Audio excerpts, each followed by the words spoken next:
आप देख रहे हैं एकेएस ऑनलाइन क्लासेस। यहाँ आपको क्लास 11th और 12th का फिजिक्स, केमिस्ट्री, मैथ का कंप्लीट एनसीईआरटी तैयारी, बोर्ड एग्जाम स्ट्रेटजी और इम्पोर्टेंट क्वेश्चन बिल्कुल फ्री मिलेंगे।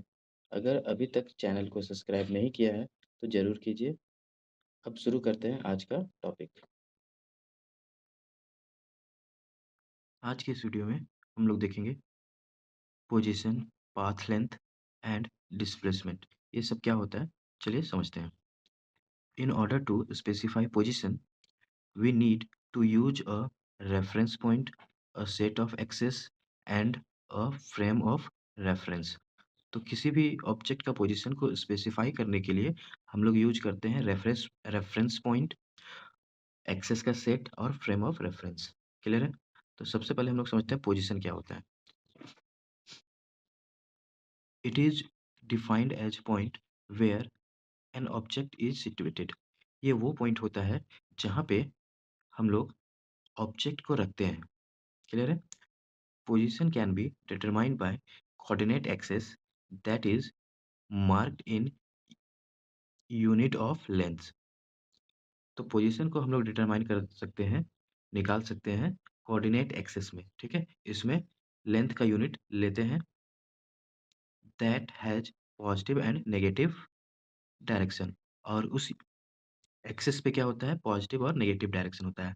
अब कैसे होता है चलिए हम लोग समझते हैं। जैसे ये सेंटर है, इसके राइट साइड में इधर पॉजिटिव डायरेक्शन होगा, लेफ्ट साइड में इधर नेगेटिव डायरेक्शन होगा। और यहाँ 1 2 3 -1 2 3 इस तरह से इधर अगर ऑब्जेक्ट जाएगा तो माइनस होगा, इधर ऑब्जेक्ट को रखेंगे तो पॉजिटिव में रखेंगे। क्लियर है? अब आगे देखते हैं। एग्जाम्पल क्या है, if an object is situated at -1 metre. मान लेते हैं कि ऑब्जेक्ट को यहाँ पे -1 मीटर में रखें। ठीक है, then minus sign indicates that the position has negative direction. तो माइनस साइन क्या इंडिकेट कर रहा है कि ये नेगेटिव डायरेक्शन पे रखा हुआ है ऑब्जेक्ट। ठीक है, तो उसका पोजीशन नेगेटिव होगा। But if the object is at O 0 metre, अगर मान लेते हैं कि ऑब्जेक्ट यहीं 0 मीटर पे है तो position then it will be said to be at rest. तो हम लोग ये समझते हैं कि अगर 0 पे है तो ऑब्जेक्ट का पोजीशन का क्या है, रेस्ट पे है। ठीक है, आगे देखते हैं। The position of the object can be specified with reference to conveniently chosen origin। तो किसी भी ऑब्जेक्ट का पोजीशन को स्पेसिफाई करने के लिए हम लोग एक ओरिजिन पॉइंट चूज करते हैं। ठीक है, for motion in a straight line, position to the right of the origin is taken as positive and to the left as negative। तो ऑब्जेक्ट का स्ट्रेट लाइन मोशन को एक्सप्रेस करने के लिए पोजीशन जब हम लोग लेते हैं राइट साइड में ओरिजिन के तो उसको पॉजिटिव लेते हैं, और ओरिजिन के लेफ्ट साइड में लेते हैं तो उसको नेगेटिव लेते हैं। ठीक है, चलिए आगे बढ़ते हैं। आगे है फ्रेंड्स फ्रेम ऑफ रेफरेंस। समझते हैं फ्रेम ऑफ रेफरेंस होता क्या है। The frame of reference is a coordinate system with a clock with respect to which an observer can describe the position, displacement, acceleration of an object। मतलब ये है कि reference point जो होता है वो कोऑर्डिनेट सिस्टम होता है। जैसे इस तरह से कोऑर्डिनेट सिस्टम होता है, यहाँ पे एक्स एक्सिस, ये वाई एक्सिस और ये जेड एक्सिस। ठीक है, अब इसके रेफरेंस में हम ऑब्जर्वर क्या करता है कि किसी भी ऑब्जेक्ट का पोजीशन निकाल सकता है। ठीक है, फिर डिस्प्लेसमेंट निकाल सकता है और एक्सीलरेशन भी निकाल सकता है। क्लियर है? अब देखते हैं types of frame of reference. Frame of reference are of two type. पहला है इनर्शियल फ्रेम ऑफ रेफरेंस और दूसरा है non inertial frame of reference. अब ये समझते हैं इनर्शियल फ्रेम ऑफ रेफरेंस क्या होता है। These are the frame of reference in which Newton first law of motion is applicable. तो वैसा फ्रेम ऑफ रेफरेंस जिसमें न्यूटन का फर्स्ट लॉ एप्लीकेबल होगा उसको इनर्शियल फ्रेम ऑफ रेफरेंस कहेंगे, और जिसमें न्यूटन का first law of motion applicable नहीं होगा उसको non inertial frame of reference कहेंगे। क्लियर है फ्रेंड्स? चलिए आगे बढ़ते हैं। नेक्स्ट जो टॉपिक है वो क्या है, पाथ लेंथ और distance. The length of the path covered by an object in a given time interval is known as path length or distance traveled। तो जब भी कोई गिवन टाइम इंटरवल में ऑब्जेक्ट जो पाथ कवर करता है उसी को क्या बोलते हैं, पाथ लेंथ या डिस्टेंस ट्रैवल्ड। क्लियर है? Its SI unit is metre, और इसका एसआई यूनिट क्या होता है, मीटर होता है।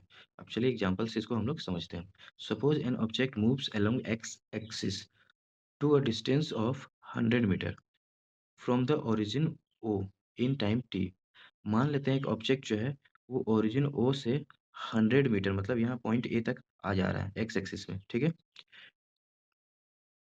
Then the path length is 100 metre, तो इस ऑब्जेक्ट का पाथ लेंथ कितना होगा, 100 metre. Now if object returns to the origin in time T dash, then the path length is.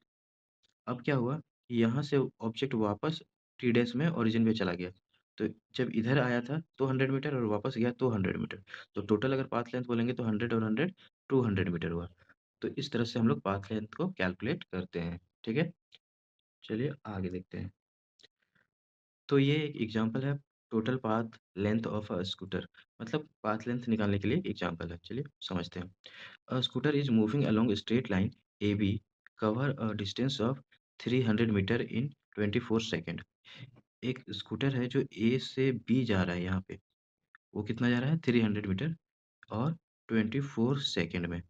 इसी तरह and returns back from B to C and cover 240 metre in 18 second, और B से C return हो रहा है, 240 metre cover कर रहा है 18 सेकेंड में। Find the total path length travelled by the scooter. तो टोटल पाथ लेंथ कितना कवर किया ये बताना है। तो फ्रेंड्स यहाँ पे क्या होगा, यहाँ से यहाँ ये गया 360 मीटर, प्लस फिर वापस बी से सी आया, ये आया 240 मीटर। अब ये टोटल ऐड कर देंगे तो ये 600 मीटर आ जाएगा। तो इस तरह से हम लोग पाथ लेंथ कैलकुलेट करते हैं। चलिए आगे देखते हैं। अब समझते हैं हम लोग डिस्प्लेसमेंट क्या होता है। The change in position of an object in a particular direction is termed as displacement. तो जब भी कोई ऑब्जेक्ट अपना पोजीशन चेंज करता है किसी पर्टिकुलर डायरेक्शन पे, जैसे मान लेते हैं ये एक पॉइंट है, इनिशियल पॉइंट, और यहाँ बी एक फाइनल पॉइंट है। एक पर्टिकुलर डायरेक्शन में जब ऑब्जेक्ट अपना पोजीशन चेंज करता है तो उसको क्या बोलते हैं, डिस्प्लेसमेंट। अब इसको और अच्छे से समझते हैं। That is difference between the final and initial position of the object.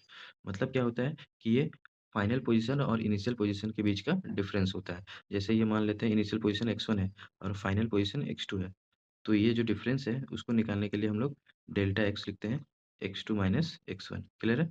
It is represented by L. तो हम लोग ये देख लिए। अब समझते हैं where x1 and x2 are the initial and final position of the object. समझ में आया? तो चलिए आगे देखते हैं। अब केसेस कुछ समझते हैं।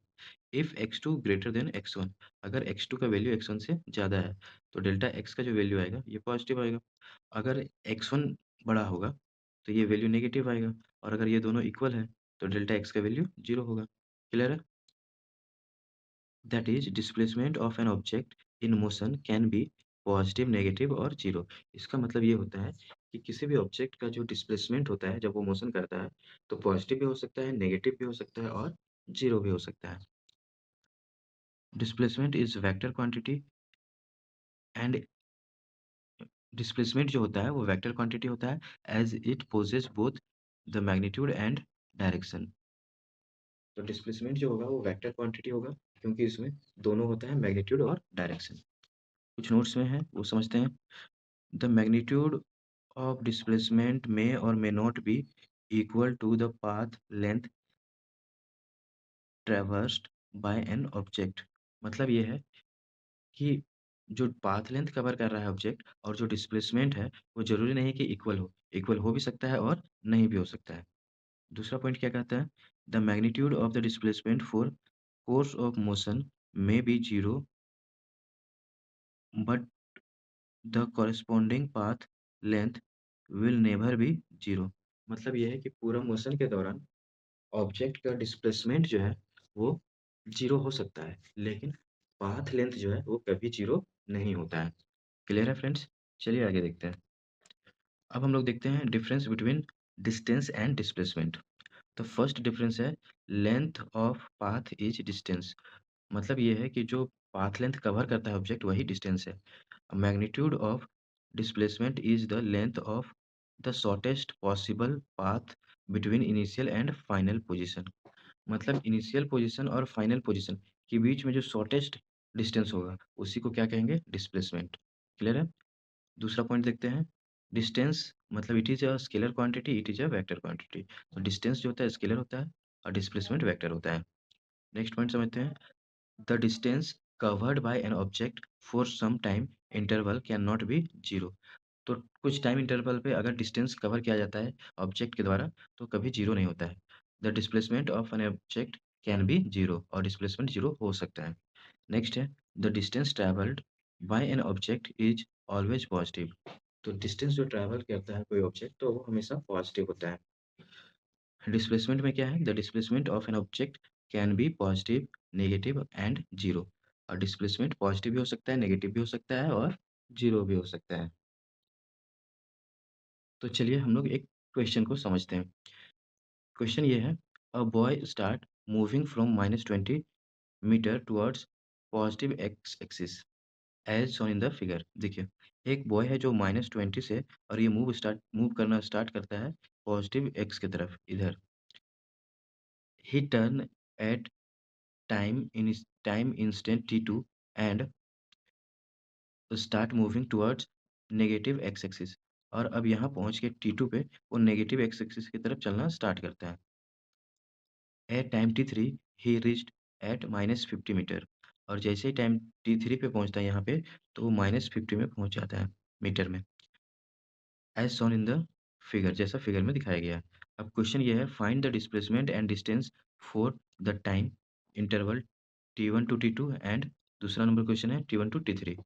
तो हम लोग को डिस्प्लेसमेंट और डिस्टेंस दोनों फाइंड करना है टाइम इंटरवल t1 से t2 में और दूसरा क्वेश्चन t2 से t3 में। तो चलिए हम लोग करते हैं पहले t1 से t2 में।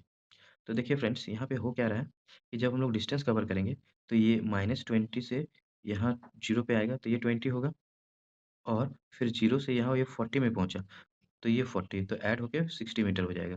तो ये क्या हुआ, डिस्टेंस। अब हम लोग समझते हैं डिस्प्लेसमेंट। तो डिस्प्लेसमेंट देखेंगे तो t1 से t2 के केस में फाइनल पोजीशन 40 है, ये 40 लिख देंगे, और इनिशियल पोजीशन है -20। तो हम लोग फार्मूला क्या लिखते हैं, x2 equals to delta x2 minus x1।